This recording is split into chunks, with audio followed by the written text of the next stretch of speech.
मौत को नहीं टाल सकते। बहुत पुरानी बात है। एक बार भगवान विष्णु अपने वाहन गरुड़ पे भगवान शिव से मिलने पहुँचे। भगवान विष्णु ने अपने वाहन को गरुड़ को बाहर खड़ा किया और अंदर शिवजी जी से मिलने चले गए। गरुड़ जी ने बाहर एक चिड़िया को देखा जो बहुत सुंदर थी। गरुड़ जी उस चिड़िया को देख ही रहे थे कि तभी अचानक वहाँ पे यमराज जी पहुँच गए। यमराज जी ने उस चिड़िया को बड़े ध्यान से देखा और अंदर चले गए। गरुड़ जी ने सोचा कि यमराज जी उस चिड़िया को इतने ध्यान से क्यों देख रहे थे।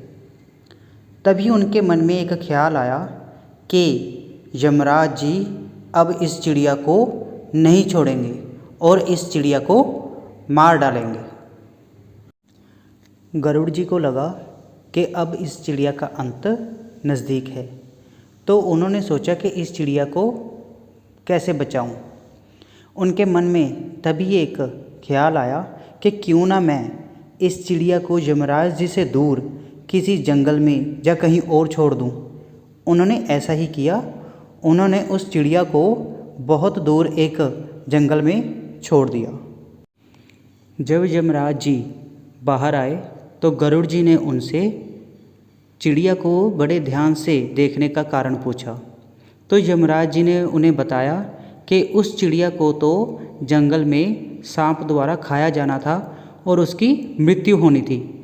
तो वो सोच रहे थे कि ये चिड़िया जंगल में कैसे पहुंचेगी। तब गरुड़ ने यमराज जी को बताया कि वो उस चिड़िया को जंगल में छोड़कर आए हैं। तो यमराज जी ने उनसे उसका कारण पूछा।